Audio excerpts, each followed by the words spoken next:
this session, we're going to talk about web forms. I have a couple of contact us forms. I believe I cloned them from other sites, and these are usually ones that if we're like if the MyLO team is doing a content migration for a league, we usually use these to copy over. So I created or cloned two different ones so that we could see two different examples depending on how your league wants to have the contact us page set up. So the first, we have it set up in a way where it's just going to one recipient. The person, the form filler, so the person submitting the form, I'm just going to call them the form filler. The form filler comes in and they don't get to, they just start writing their message immediately. So they don't get to see who the message is going to. At least, at the very least, they're not seeing a name or anything like that. Regardless of the type of web form you're trying to set up, whether it's one recipient or multiple recipients, or they get to choose, the emails are always hidden from the public. So that's one thing to note. They're hidden in the back end where only webmasters have access. So that's one way. We see this a lot because if you have a general inbox, especially when all your leaders have access to it, that's typically the easiest way to do it. The other way is to set it up where folks can choose their recipient. They can you can set it up for them to choose just one person or multiple people. So this is a little bit more work on the back end to initiate this type of form, but it takes the same amount of effort to manage this form as it would the one recipient form. Any questions so far? Will you show us where to find that back end? Okay. And where it's so going go to? back Because to I can't remember what I put on one of mine. And just to kind of like lay out the building blocks of these here. Well, sorry, before I get into the building blocks of that, I want to first point out the types of content that allow you to add a form to the page itself. So when you're creating content, we have the full list of content types here. The content types that you can add a form to are page, event, and then obviously web form. So those are the three types that offer you the web form tab up at the top. The main difference, and we've probably talked about this in a recent session, but the main difference in web form versus the other two is that the web form allows you to add text or pictures, whatever you want to. It gives you a text box underneath the form. So under the submit button, you could have additional information. But when it comes to the page or the event, if you're adding a form, you are not going to have a chance to add anything below the submit button. And I can show that off when we get into editing the web form. But I just wanted to point that out first. So let's go on back. What I'm using for both of these, the one recipient and the choose recipient, they're both the web form type of content. If you ever wonder what you're using, you can always check it in the new draft and it'll say it right up at the top. So to first talk about the building blocks, the new draft tab controls everything from the title to what's above the first form component or the first question. So when you click on new draft, you're only going to see all of this that you have there. So you're not going to see the form questions when you click on new draft. To be able to edit the form itself, which is everything down below, and once we hit the submit button, that's I guess part of the form as well. All of this is controlled by the web form tab. So that's the distinction, not only for the web form content type, but also for page and for event. So you want to edit your form or your questions on the form, you'll use the web form tab. And then anything above your form is controlled by the new draft. Let's pop into the new draft so I can show off, where you edit the content above your form, but then also being that this is a web form content type, we're going to be able to add content below the form as well. So I'm going to scroll down to the description is pretty much otherwise known as the body. So it's very much the same as the body and that you have in any other content type. And this is the section that appears above your form. As we keep going, we have the body with embed code section. And this is, again, the same as any other content type, where if you add anything there, it's going to still appear above the form. It's still technically considered part of the body. So it floats near the top, just underneath the description here. And then one recommendation that you see, I think on every page where there is a body with embed code section, it's a recommendation that's very helpful when you're adding a form to not embed a separate form, or let's say a PayPal button. You don't want to embed that on the same page as your MyLO form that you're building. And that's because you aren't going to be able to, they won't be able to submit both. Once they submit one of those, they're being taken away from that page. So, we're talking about a contact us page, but this usually comes in handy when we're talking about membership forms or donation forms, where you're going to expect, or registration, where you're going to expect them to fill something out in addition to your form. Instead of placing it here on the draft or in the body with embed code section, we would put it on the confirmation page instead.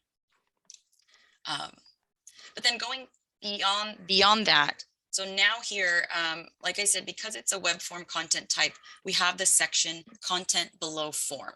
And I made use of it just so that we could add kind of this generic sentence that I've seen used across contact us pages for our leagues for multiple years.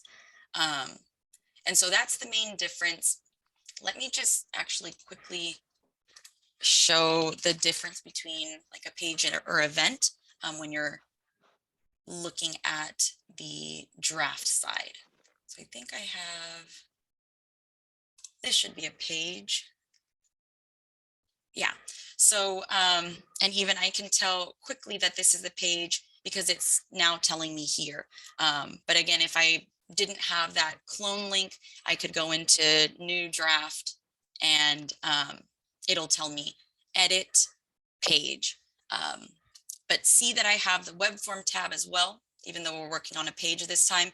But then when I go to new draft and I scroll past the body with embed code section, that's where we'll notice the difference. So we still have the body section that's the same as the description. We have the body with embed code section. Those are exactly the same. And then it just jumps to attachments.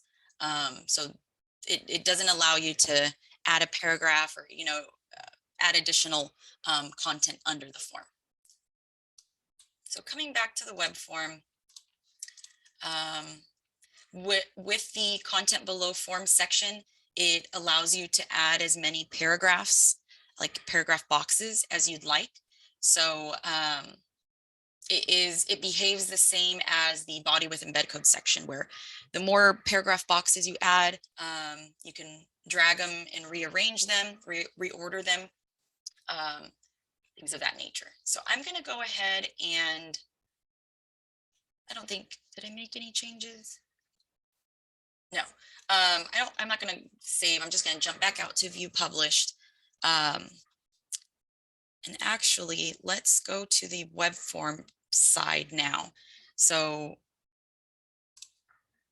any questions so far? Okay. So now that we're getting to the web form side, the main difference also, one of the main differences between between the functionality of the draft side, where it's like the content of your page, versus the web form, the form portion of the page, is that the moderation, like the process it takes to save, is immediate when you make changes to your web form. We know that when you create a new draft, you could save that draft rather than publishing immediately. That's the default option under the moderation state. But when it comes to the web form, there is no draft version. It's public upon saving. So that's always good to know in case you didn't already. So we are using a pretty simple form here. We have quite a few different form component types, and the form components are the building blocks of your form. They're the questions, they're the because we have different kinds of stuff, you know, like a page break, it's technically not a question, but it's a building block of your form. So as you can see, we have several different types that you can use. In this example, I'm obviously using kind of our most basic ones, really. The text field is going to be like your short answer. So you can use it for most anything. We have one in here that is number. I've used that in the past for phone number, but what number does is it only accepts digits. So if folks are using dividers like a pair, I can't think of the word, parentheses, or dashes, things like that won't be taken as part of the value, as part of the response. So it's not to say that it makes the number invalid. It's still going to take all of the digits, but I prefer to have the divisions and things. It's just one personal preference for myself, but I just want to put that example out there. All that to say that the text field could be used as a replacement.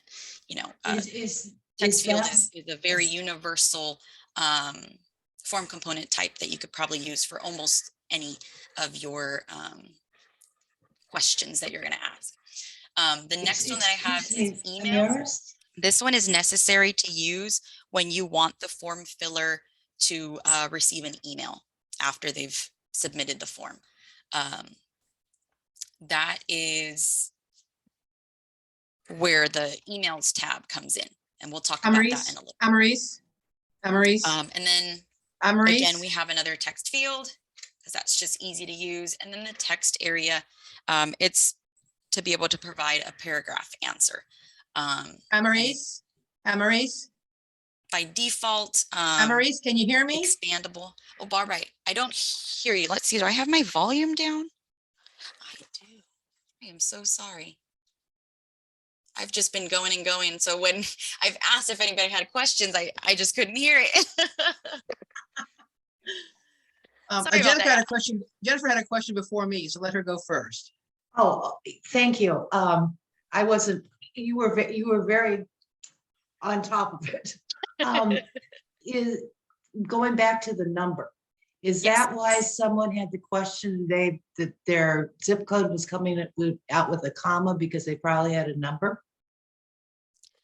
Possibly, yes, that is true. That is possible because the number, let's actually look at it. I believe that it asks for like the separator.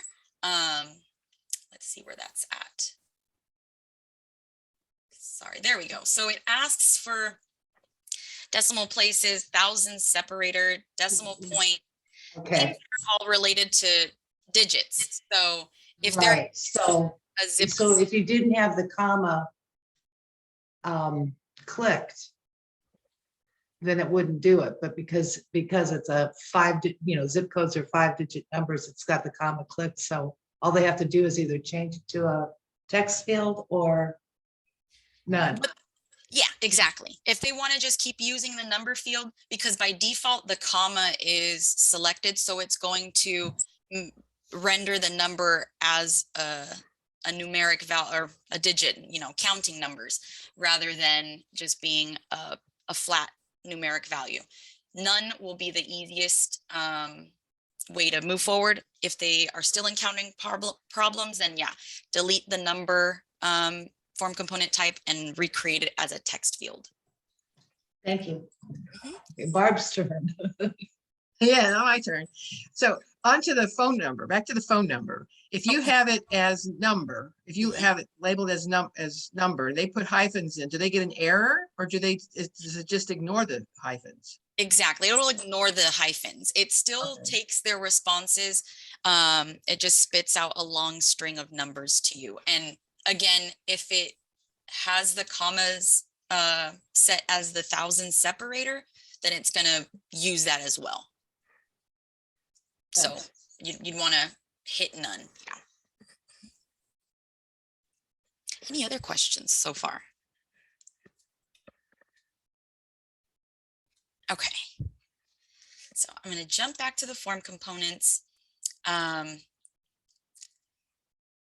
Let's talk about some of these just so we can see how they're set up. I've set them up very basically, like very few options are set. So that's the easy thing about setting up a simple form. When you fill out the label, and actually, now that I'm thinking about it, let me create a new text field just so that we can do it step by step at least once. So let's use phone number. I am going to use text field. So when we're first creating a new one, we're using this, you know, empty text field, and we're writing in what the label is going to be. That's the question that we're presenting to the form filler. Then the type is what is the you know, thing that is going to collect their answer. So it dictates the type of answer that they're going to provide as well. And then the required field, I can click that here, or once I click add, I do have another chance to do that there, but I'm just going to leave it unrequired. And I go ahead and add. Once I fill in the label on, you know, the previous page, it gets automatically filled in here. And then it also gets automatically translated into a form key. The form key is not going to affect your form's performance or anything like that. It comes in handy if you wanted to make some like advanced customizations to your form or the email that goes out. Essentially, it is like a placeholder, so it would represent whatever the submission value is. So if I use the placeholder, and we call those placeholders tokens in Drupal, if you use that as a placeholder or a token in, let's say, the email that is going out to your league leader. Let's say you have an email set up. Every time that you receive a form submission, there's an email going to your membership director, and you want to include the name and phone number. You can use the available tokens that we have to drop in this form key, so that it is, rather than you having to you know, either leave it blank or have to manually type in the phone number, this is a way for the system to generate it automatically after each submission. The tokens aren't often used just because we have the emails set up in a way to include the full response. But again, it's an advanced way of customizing a little bit more your form or the emails. Okay, so going past the default value We'll usually see this used like on an email type of form component when you're asking for someone's email. And the default value for a phone number wouldn't really make sense unless you wanted to put, just so that you have an example of the format. But we know that that kind of, the default value would sit there at first. And then once the person clicks their cursor in there, they can remove that answer. The description, it is by default going to appear underneath the text field or whatever form component type you've selected. Let's see. Your mobile number. Let's just add something so we can see how it's used. Here with the validation, again, we see the required, the max length is as far as the value that's going to be entered into the text field. So, at the most, phone numbers are going to be what, 11 digits long if we count the country code. You could put that in there if you really want to make sure that you're not just receiving random strings of numbers. But the max length is there if it makes more sense. The phone number might not be too necessary to provide that for. And then we go down to display. Oh, and we do have a placeholder. So I was kind of describing the default value as that. They are a bit different. The default value is an actual like response, an actual value filled in to the form, into that text field. The placeholder is that grayed out thing. I'm going to just put 1, 2, 3, ... As the placeholder is the one that behaves as kind of a ghost in the text field. And as soon as I click into it, it disappears. Going past this, the label, is a question, the form component question that's being asked. So you can change its display. If you just wanted to have the text fields showing up, you can always just remove the label completely. And we can change the position of the description if we want it to be above our text field. Sometimes this comes in handy when you're using text area, because a text area is quite long, or even like if select options, if you're allowing or adding in multiple options, the description at the top is sometimes helpful. So I'll go ahead and save that. And this is, one of the form components that I probably want before the message. So using these little grabby handles, and to be able to see these grabby handles, you'll need to make sure that you're in the corner, it will read show row weights, because what can happen if it's the opposite, if you click that and instead it reads hide row weights, we see that the little grabby handles disappeared and they're now replaced with a weight option. This is really on preference. If you want to use the row weights, which are now showing, you totally can. The rule there is to, the smaller the number, the lighter, the higher it's going to float on this list. So you can use negative numbers, positive numbers, whatever, as long as you're putting them in an order where it's the smaller number. Well, in whatever order you put them in. Let's say if I switch these up, if I put 5 here and I save it, it's going to jump my subject form component up the list. So we see that this is now at the top. Whoops, didn't want to put a line there. So that's one way to reorder them. My personal preference is using the grabby handle, so I always hide row weights, and I just use these instead.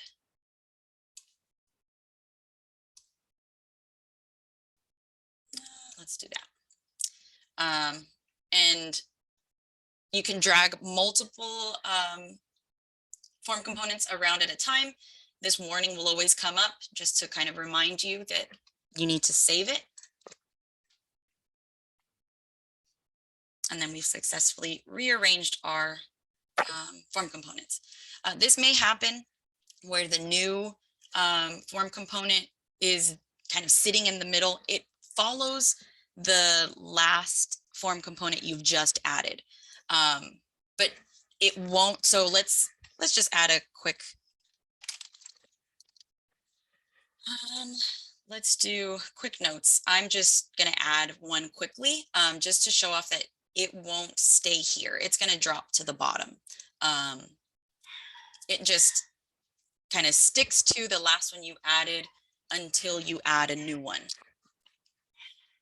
Oh no, it unfortunately did. Well, I wonder, I'm going to check in on that because I'm not sure if that is our expected behavior.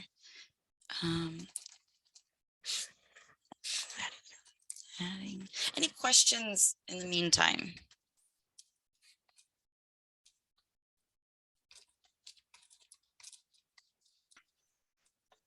So Amaris, it's Lynette. So if this happens, you just take the grabby handle and move the new component name to the bottom? Yeah, wherever you want it to be. And actually, I believe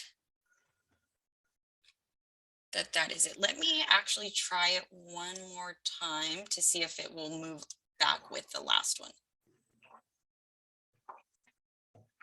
Okay, so it's still kind of stuck to it. Let's see if I just move the new component by itself. It does stay. Okay, so yeah, I'm definitely going to check in on that, but you have the grabby handles or the row weights to move it around if this is, you know, if it's sticking to where you don't want it to, you'll just have to move them after the fact. Or as I move the last one that I've made, if I move it to the bottom, then let's see, I don't think I even have to move the new component. It will move along with the last one I added. Yeah, but I will find out if that is the expected behavior there. Maurice, if you move them around with the grabby handles, does that change the row weights? Or if you go back to row weights, does it put it back in the sequence of the row weights? It should. Let's check out what numbers we have right now. So we have 6 through technically 12. If I hide this, I'm going to move quick notes, which was 12. Let's move that to the top and save. My assumption is that it is going to make that number 6. Oh no, it keeps it as number 12 and then continues in sequence. Yeah, it looks like it changes all the others. Yeah, so it's still It technically keeps them in the same order. yeah. It's, I just like the grabby handles better. It's not anything crazy, but if you're really trying to follow these row weights, well, I guess if you're using the row weights, you probably aren't using the grabby handles. That's where, you know, this came about because we used the grabby handles, then the anchored weight number changed because we put a different number at the top. But typically, if you're using one or the other, you won't have anything confusing like that. Let me go ahead and drop this back down. And I just want to make sure I have a complete thought on this one.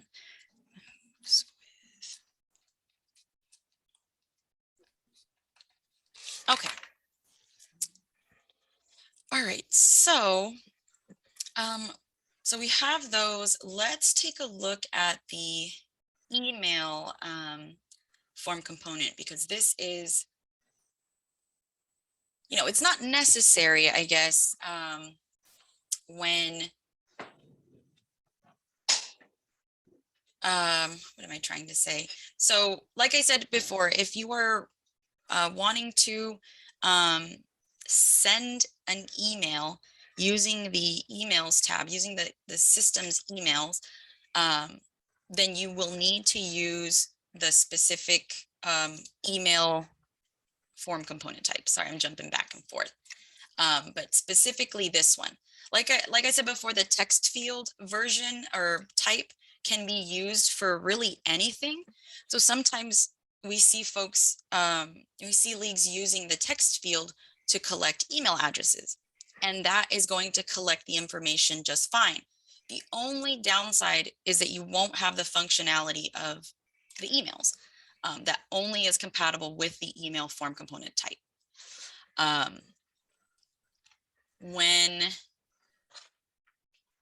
So let's go back to when you add an email form component type. We see again the same behavior. The label then gets translated to a form key. And then the default value here, I had mentioned before that when it comes to email, it is useful because the user email as default option is there. And if I'm logged in, my email will be filled in. So if I'm logged into MyLO, my email address is going to be sitting in that text field already filled out. And this here that we see in there is an example of a token. So when I visit this form, I see my own email, but if any of you visit the form and you're logged in, you're going to see your own emails, each of you. So that's the cool thing about the tokens. We can allow multiple email addresses. And if we allow that, we could, and we set up an email to be sent, then all of those provided email addresses in that one response will receive a copy of the email. Amarise? Yeah. How did you get it to fill in the that default value? Just this checkbox here, right underneath the default value. Okay, so click that and it will insert the default value above. Yeah, because it'll start out empty just like that. As soon as you click it, it fills it in and grays it out. Okay, thanks. And then we have kind of the same questions that we saw before for the text field. We have another placeholder. Oh, and we didn't check out the example of that. Let's just add another example of a placeholder. Yeah, and we have all the kind of the same display type of options that we just saw for the text field. I'm going to go ahead and save that because we did make a couple of changes. And so now we see here for the value, because we've provided a token where a default value is being used, that's showing up there in the list of form components. So let's take a look at the form itself, what the public will see. So we're going to check out view published. And now my email is filled in, and we see that it's actually there. I can, backspace it, delete it. We see this placeholder, as soon as I start typing, disappears. And I think we also had a placeholder for the email. There we go. Yeah. So those are there. And now, does anybody want to see text area, or I was thinking I'm going to jump over to choose recipient to show the difference. Okay, I think we're good to jump over to that. So now, kind of really almost essentially exactly the same as the one recipient form, but we see the main difference is we have an additional question, send my message to, where we didn't have that before. Let's go look at the web form. And this time we have the same questions or the form components as before, all the text field, the email, the subject text field, and then the message text area. Now the select options is what we have for the send my message to question. With the select options, it's a way for your form filler to pick one, pick one out of many or pick many out of many, have a multiple choice option. So let's go ahead and edit this existing one so we can see how it's set up. So we're going to scroll past the label and form key. We know all about that, and the default value and description. So now here under the options, this is the main part that's different. So each line is a different option, a different contact to choose from. With each line, I'm going to start, there's two parts to each line. Each option should have two separate sections. I'm going to start out with the right side. You'll notice that each one has that little straight up and down bar. I think it's called a vertical bar. It has that symbol on each line, you'll notice. So starting out with the right side, or whatever's to the right of that vertical bar, that is what the public is going to see, is going to read. So everything there, this is all that we saw as our options when I clicked on that list under send my message to. Everything to the left of the vertical bar is a machine readable version. That's a fancy way to say that it's what MyLO is going to read and recognize as being related to whatever this option is. That portion is necessary to be added, but it, again, similar to the form key up here, it's not going to affect your form's performance. It's available in case you want to make advanced customizations, but it is necessary to have. If I didn't have that, and let's say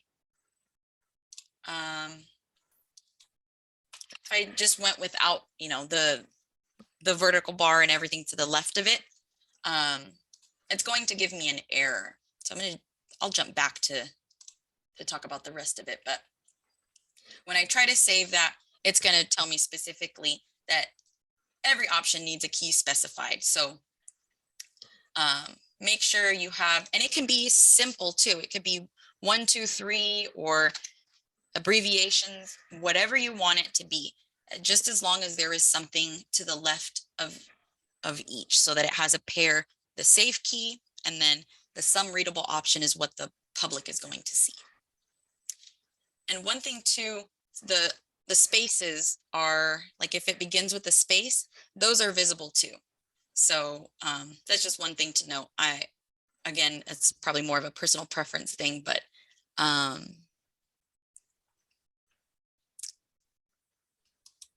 so I'm seeing a message. So this is just the basic select options form component type. There isn't a way to simplify this. As I started the session today, I mentioned that we're working with two different kinds of forms. We're working with a form that's set up to only be sent to one recipient. That's the more simplified form. And then now we're talking about a form where you can choose a recipient from multiple. And so it's going to be a bit more complicated, but this is as basic as the select options form component type can get. So I'm going to just go ahead and save our options as is. I'll move on from there. The next option here is to allow folks to choose multiple. I have that set up already. So let's actually show that off before I uncheck that.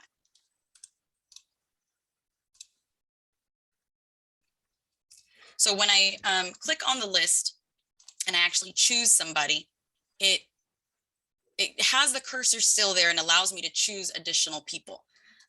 So we can, edit the list as we want, but it does allow me to choose more than one person because I've set it up that way. And this is how that looks. I'm going to go ahead and remove that option. So I don't want them to choose multiple. I just want them to choose one. And we can allow other, which is customizable.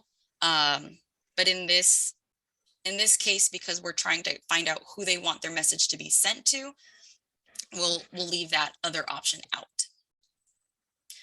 One cool thing too about the select options is that there are pre-built options lists, days of the week, countries, and US states. We've seen the US states one probably be used the most, especially when you're gathering people's addresses.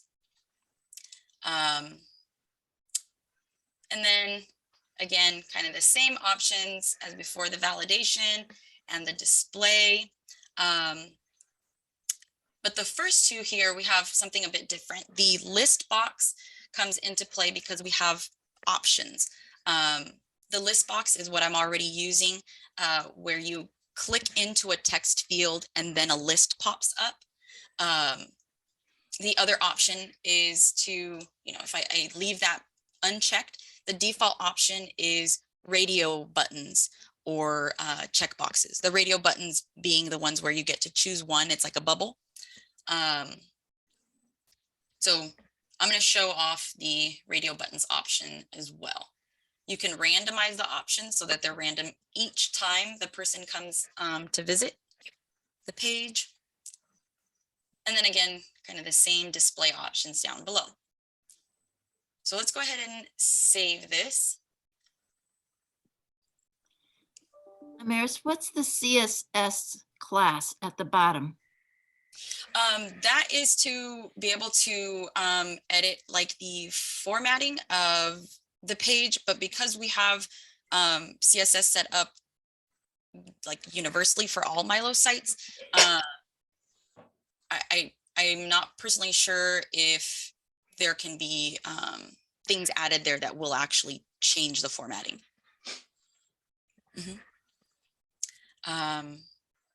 So let's go ahead and check out what we have. I did make a couple of changes to this one here. So, we saw before that it was a list box. When you have multiple options, the list box is what I would recommend because it, it prevents your options from going down the page. You don't have such a long form. But then we see that the option now is just to choose one. Since I showed you the list box with the ability to choose multiple, I do want to show you the list box with the ability to choose just one. So I'm just going to quickly change that back to a list box display so we can see all of those. Okay, and then going back, so now we have a list box, but they can only choose one. So now we have the kind of empty option that starts out. And once you select, it fills that person in, not giving you a chance to add another. Any questions so far? Okay, because now I'm going to go to the email side. So jumping back to the one recipient form, I want to start out with the easier one. Amaris. Yeah. I just thought of a question. So you've got this list, and so how does MyLO connect that with sending the email to that particular person? Yeah, that's where we close the whole kind of cycle. I'm gonna first, well, let's just start out with the choose recipient then, since we've just been talking about it. So the web form has select options. We talked about the email type being the one that you need to be compatible with the emails to be sent in the system.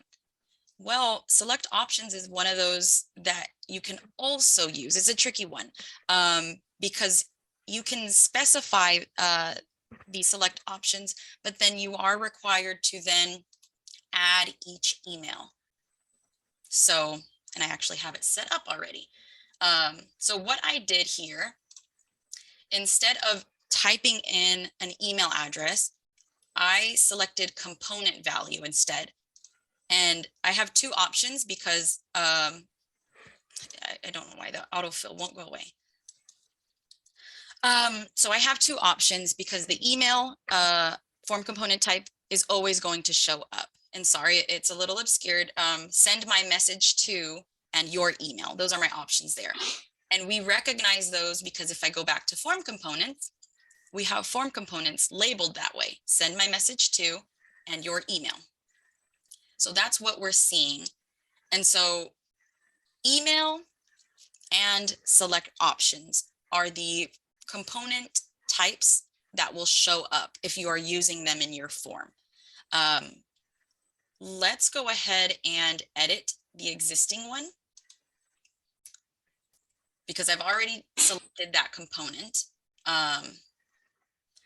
Actually, I want to start fresh. Let's create this again. I think it's easier to see it step by step. Okay, so again, I choose a component value. By default, it's set to send my message to already because that's the first or the first question that comes up that is either select options or email type. Otherwise, you'd have to choose from the list. But go ahead and add that.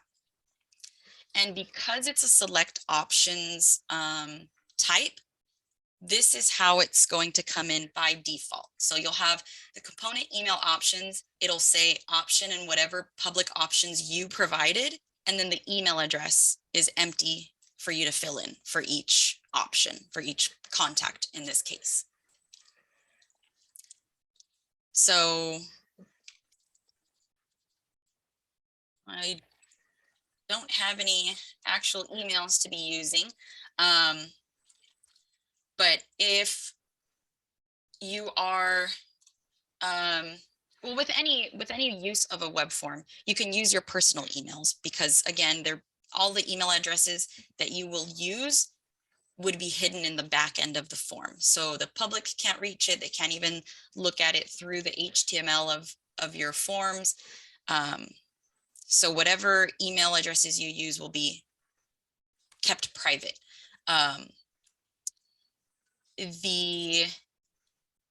So once you fill out the emails there, you can also have multiple. So let's say I wanted to have more than one. It's just comma separated and add a space. And if I filled all of those out, I'm going to keep going. Oh yeah, here we go. These are the instructions for adding multiple. And it does say if a field is left blank, no email will be sent for that option. So that's one thing too to note, that it's not going to give you that warning message that something is left empty. It's just going to not send for that person or for that option. By default, the enable sending is checked because if you're setting up this email, setting, you probably want emails to be sent using these rules. And then the email header details. By default, it's going to start with form submission from, and then whatever the name of your web form or page or event is. You can always customize them by either providing a manual, typing in your own thing, or you can use a component. Typically, you probably won't use a component because they're answers that are provided by the person or the form filler. When it comes to the email from address,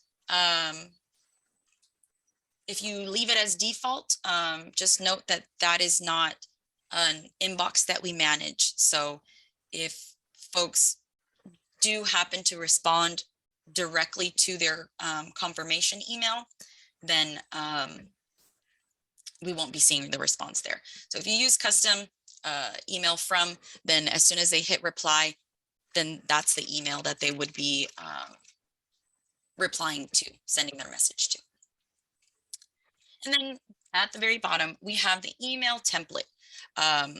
We have by default the submitted on date line. So it has the date and the time that it was submitted.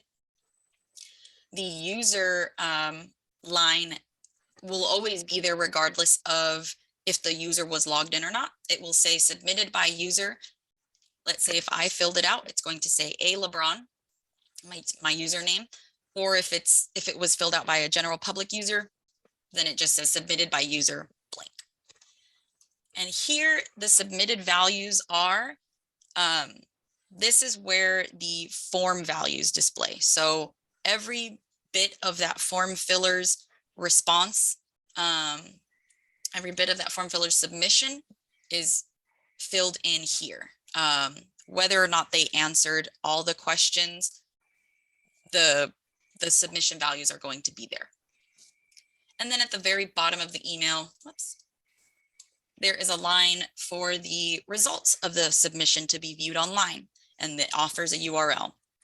This URL is only going to be accessible to folks, to webmasters. So not only do they need to have a login, but they need to have webmaster access to your site to be able to view it. Otherwise, if they are just a general public user, or if they're just you know, a member within MyLO, but not a webmaster, they're going to get that that page where it says your permission is not granted, or you're not allowed to view this page, something along those lines. So if this is an email going to your leadership, that might be really helpful. But you might consider removing it if it's going to just the public or your members, in case you want to lessen confusion if you're hearing that from folks. Oh, and then I always skip this section. Depending on if you want to exclude anything from the message or the email that would go out, you can choose that, or just depending on which ones they leave empty, you could select that as well. We haven't really talked about this one before.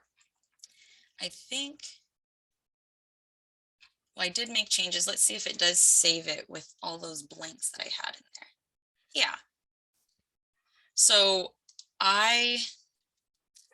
sorry, just want to show off that, again, if you leave fields blank, it's not warning you.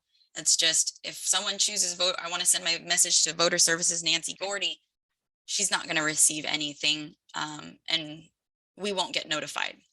The good thing, though, is that it will get logged always in the results tab. Anytime that you receive form submissions, they're logged here. Any questions so far? And I can jump back to the emails.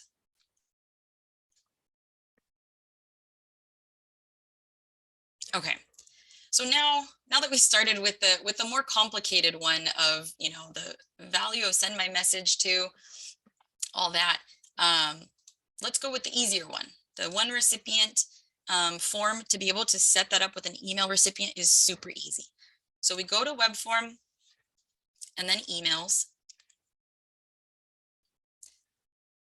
Oh, whoops, I was supposed to have changed that. But we just have an email that I provided. So you can have multiple. So if I can add a contact in each kind of new email setting, or I can add them in a list all at once and just separate by comma again. Once I add that,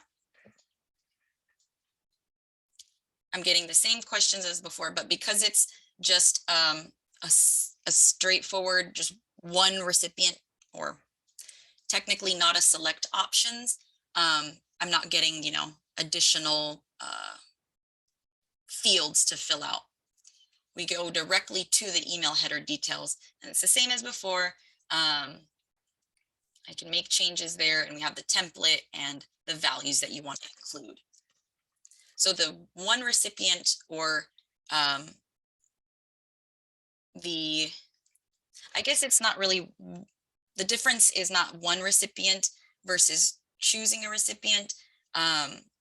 The one recipient puts the power in your hands, the webmaster's hands, to be able to choose who's receiving the form. It puts all the power in your hands.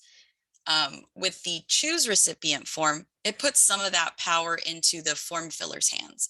You, as a webmaster, you still have control to be able to say every single form submission can still be sent to this inbox. But when you give them the option to choose someone or choose multiple people to send it to, then the form filler has a little bit of say in, well, I want these individuals or this individual to receive it, in addition to whoever else the webmaster is dictating should. So I can save that, and I have now technically multiple recipients, but they're receiving every single form submission, regardless of how it should be sent. It's being sent to all of them. And then the choose recipient, it can be sent to just certain individuals. That's kind of the main difference there. Any questions? If you use choose recipients, could you still have, could you put a comma and put in a second address? So they choose the recipient and you?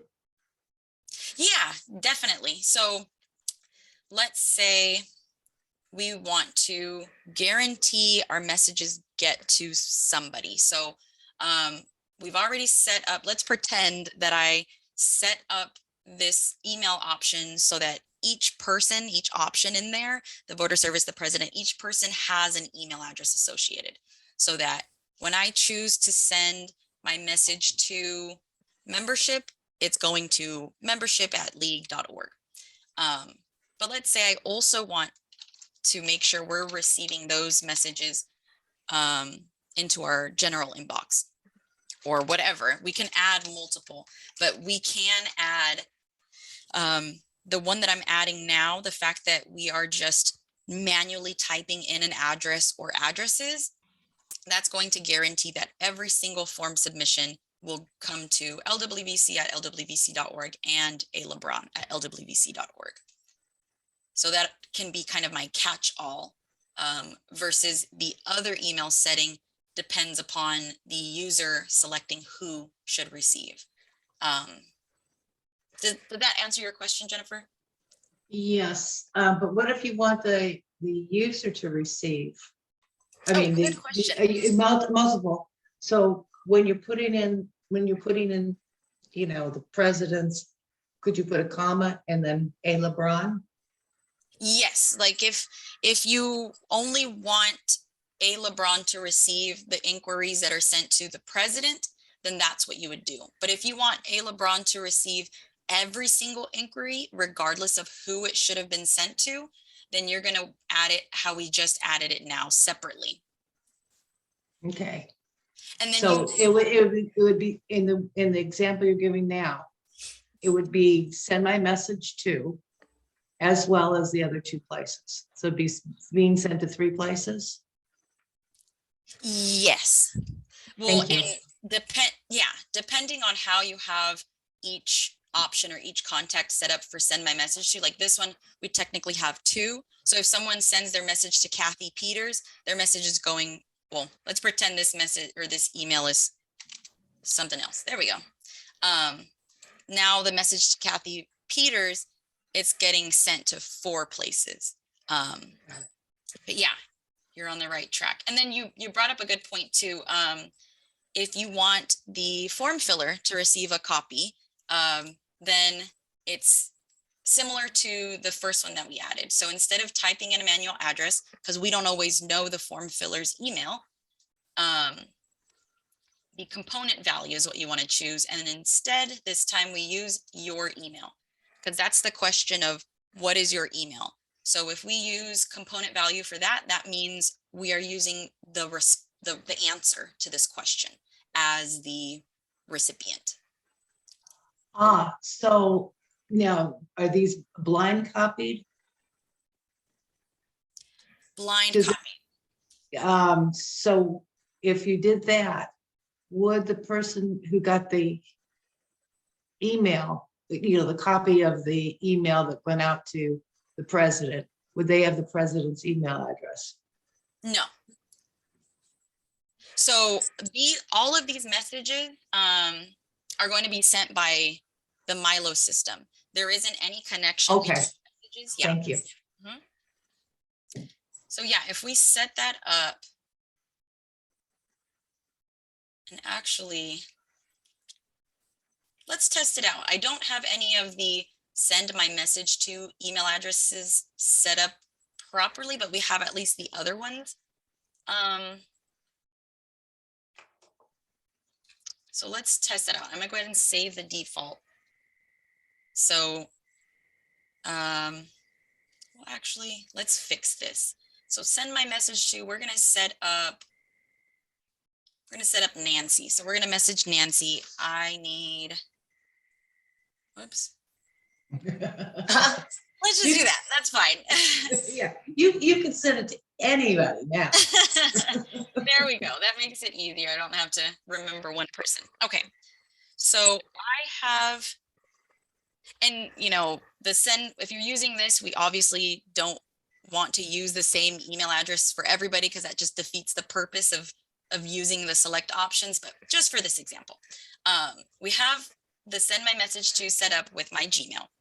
Then we have separately LWVC and A LeBron for our California office emails. And then I'm gonna use the MyLO email from our office to fill out the form. So let's do that. And hopefully I'm gonna receive 1, 2, 3, 4 separate emails. So who is gonna be the lucky one to receive my message? So let's send myself an email. I'm going to use MyLO. And let's demo. Okay. So let's go ahead and submit that. My confirmation page is just default. I didn't make any changes to it. So it always just says, thank you, your submission has been received. Now we wait. So I should start hearing a bunch of chiming in just a second.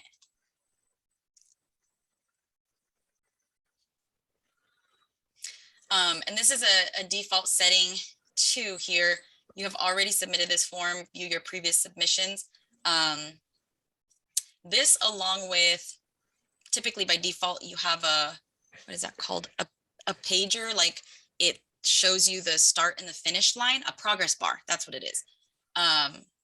If you wanted to turn off the progress bar, which I've already done, or if you wanted to turn off, you know, the warning of previous submissions, that is done through the form settings.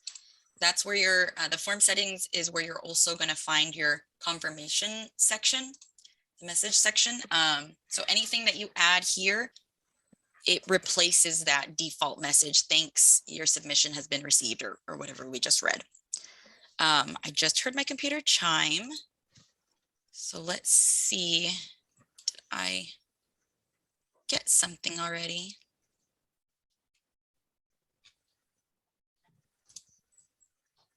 There we go. So I have the, which one was this one? To LWVC.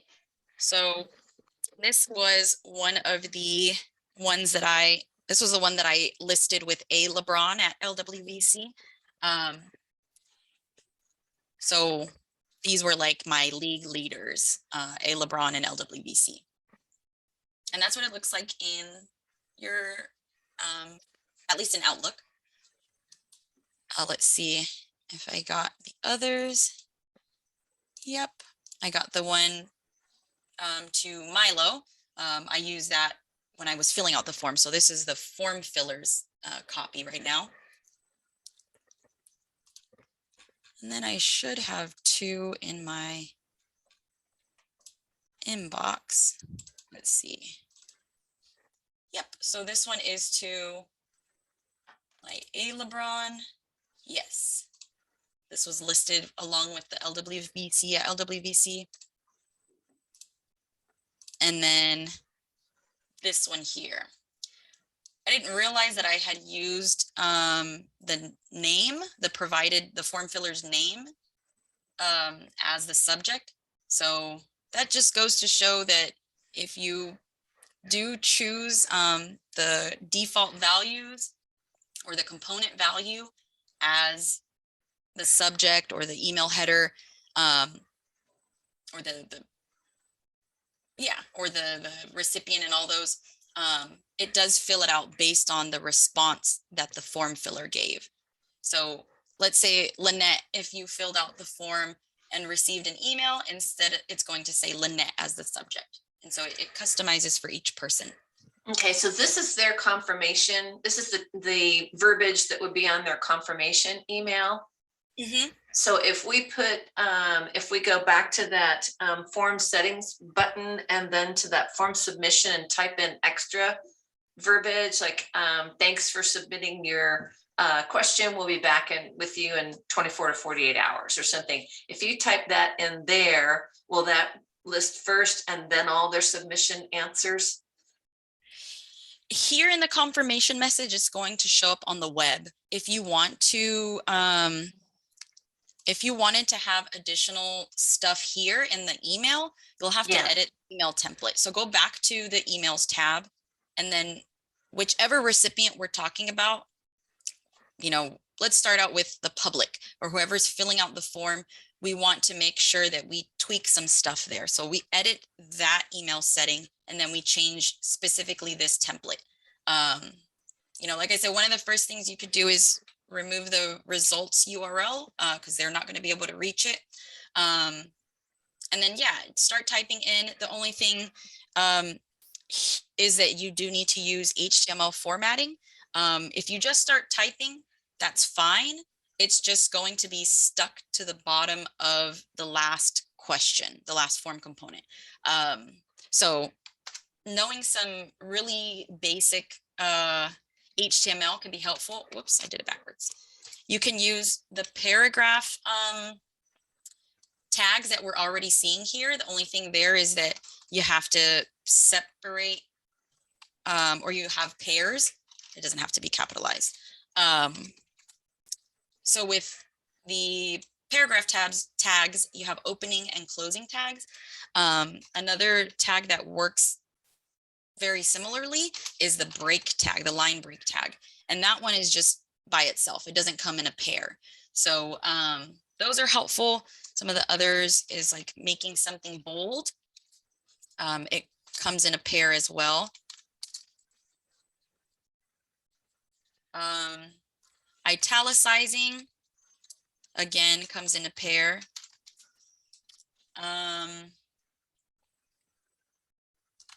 Let's see. I'm trying to think of what else we have. Oh, we have headings.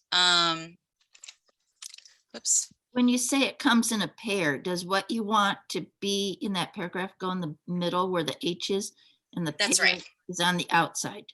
Correct. Yes. And we can actually, let's test it out. This is a message.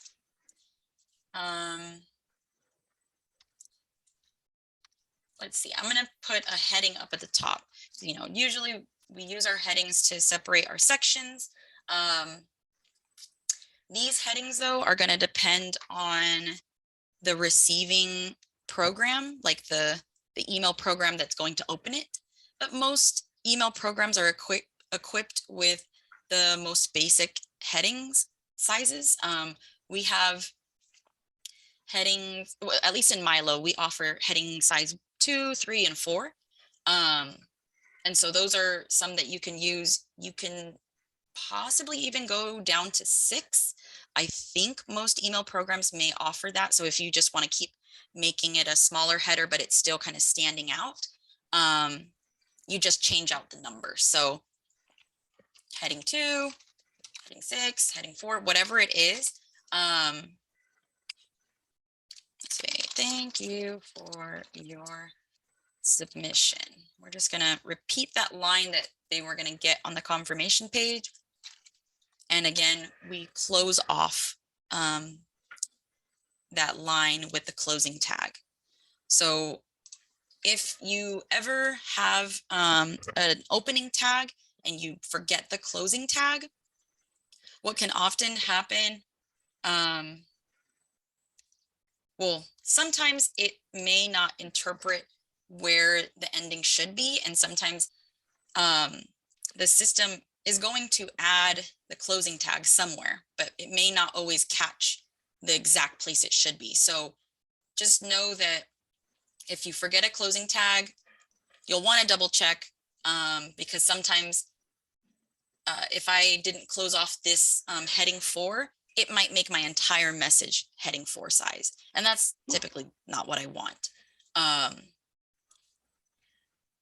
But I think in this case though, because the next line is a paragraph, starts with a paragraph tag, that should typically be a hint to the system to stop the heading 4 tag right before that paragraph line, if that makes sense. But yeah, that's just a rule of the road for HTML, writing in HTML. Most of the HTML tags are coming in pairs where you need the opening and the closing. Yeah, Lynette. What was the EM again? That is italicized. Okay. Yeah. And I will say, if you are curious about learning HTML, I've always either Googled stuff or I'm gonna go ahead and save this. Or what I sometimes will do is play around in MyLO. So get to anywhere that has a WYSIWYG box. So I'm just gonna come over to the form settings because I know that it has it here. And what I do is I'll just add text. It really doesn't matter what I'm adding, but I make sure it's in separate lines. Or what might be easier is working just one line at a time. But for myself, I typically will work with different chunks. So if I swap it to full HTML, it's definitely a little jarring at first. It might be easier if I was working with actual real words. But we see that the little gibberish words that I've added are all separated in their own kind of opening and closing paragraph lines. If I swap back to WYSIWYG and I just kind of swap back and forth, I can add my formatting, and then now I can recognize what that formatting has done. Oh, okay. Yeah, and so that's where I started to learn my HTML, just from playing around in MyLO and swapping back and forth, because you'll notice too that we have HTML for our lists, and you can recreate that in your email as well. So now we have kind of a different setup or different HTML tags because it is now showing up in a list. And we can always, dedicate a session to some HTML. I know not everybody, it's not necessary to use, so not everybody uses it, but having at least a few in your back pocket can always be helpful. Maurice, could we just write what we wanted in a box like this and change it to HTML and pick that up and stick it in the email? Yes, thank you for that, Maddie. Yes, that is. Oh, nice. That's the easiest way to do it. So I'm just going to copy this text. Whoops, because I don't have anything to work with. Let's paste it as plain text. I'm going to just do random things so that we can see what the different stuff looks like. And there we go. Okay, that seems like enough formatting. One thing though that I'm thinking, I'm pretty sure that this notice formatting, some of the formatting, like the notice, I think that might be the only one, or the notice and the special might be unique to MyLO. So that meaning that your email program, whoever is receiving it, they may not, the notice formatting or the special formatting may not render the same for them. But let's test it out. I can't remember if I've ever used a notice in an email. So I swap it to full HTML and I'm just gonna cut that whole thing. And I don't think I made any changes here, so I can just leave and I'll go to a different email this time. So last time we changed the email setting for that one. Let's change the email setting for this one.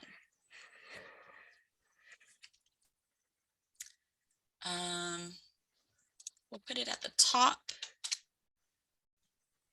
And there we go. We see that it comes along with all of the HTML formatting that we're looking for. And it doesn't require you to type it out yourself. So that's definitely the easiest way.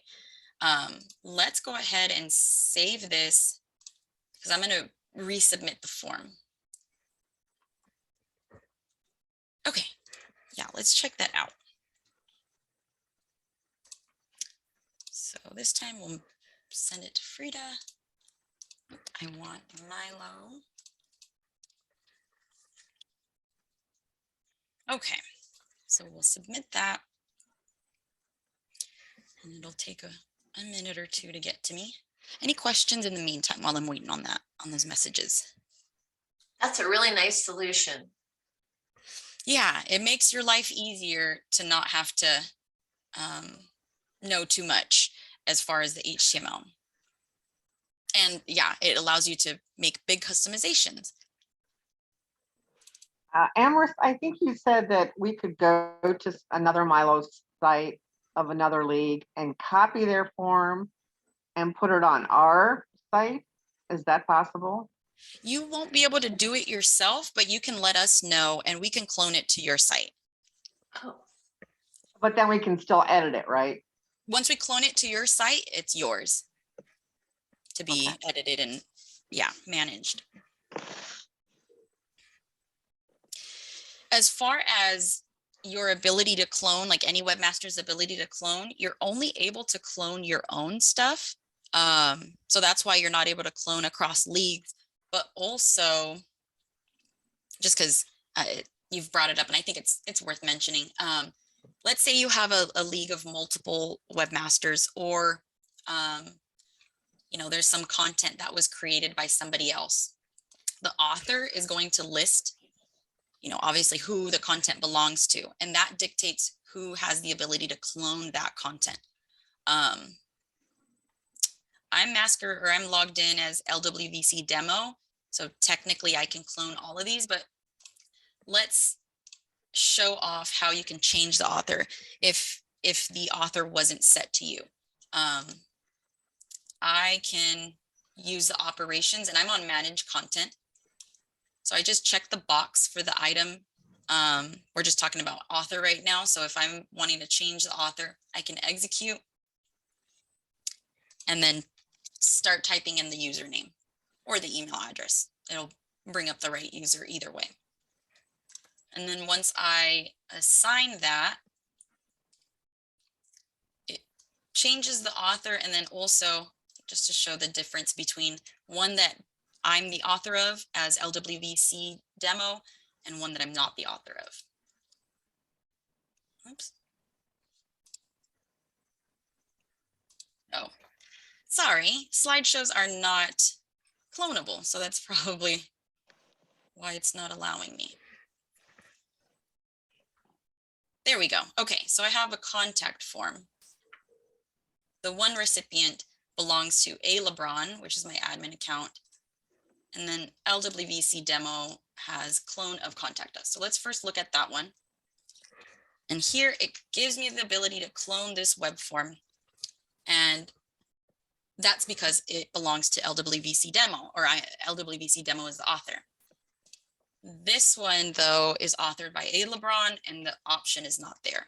So if that's the case, if it belongs to someone else, we just check the box under operations, change author, and then execute. And it should happen in real time as far as the ability should be there, or the link to clone should be there. So that was the one recipient. Go ahead and refresh. And now we have the ability to clone this web form. So that's just amongst your own league. But that's helpful if, again, you have multiple webmasters working at once, or if you had turnover and you want to be able to clone your old content. That's the trick to be able to do it.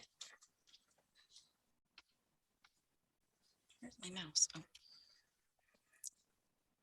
Any questions?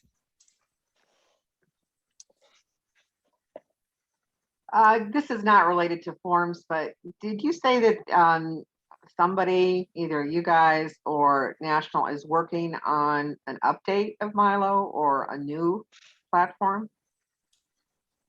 I don't believe so. I don't know if National League did or not, but Are you we planning, did you say something about an update or a new version of MyLO coming? Or am I I don't believe hallucinating? so. We have made some like kind of small improvements, but we haven't prepared for a major update. Okay. The National League did sort of a major, did some sort of an update back in March. But I think a lot of it was sort of back end stuff because the site navigates very much the same. Of their own website. Of their National. own website. Yeah, not something we can use on our own local. Right. Yeah. Okay. So I did get the messages. This was the one coming to a LeBron. So the one that we changed with the fancy formatting, where we formatted it in the WYSIWYG box and then we changed it to full HTML and then cut and pasted. My suspicion about the notice format was right. I don't know if it's going to be the same for all email programs, but at least Outlook does not render the notice. So that's just something to note, but all the other, standard formatting, italicized and bolded are popping up. I didn't, and this one was heading 4, I believe, or something like that. But yeah, headings and bold and italicized will definitely stick. Let's see which other one did I make a change to?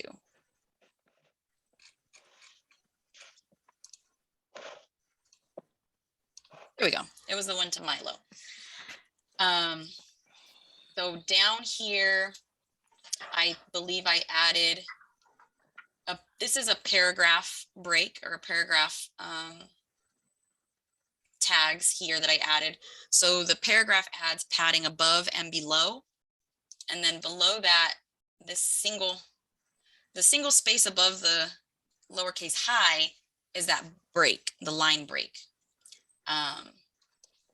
So this was us just typing it in, which is definitely have to know them a little bit more. But as we saw, the workaround is to just use a WYSIWYG text box and just type it in there. It's going to be easier that way.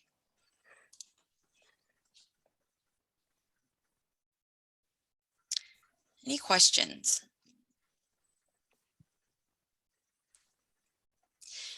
Would anybody like to have these links? It is on our demo site, but if anybody wants to play around with them, or if you'd like me to clone any of them to your site for you to actually play around with, I can do that as well.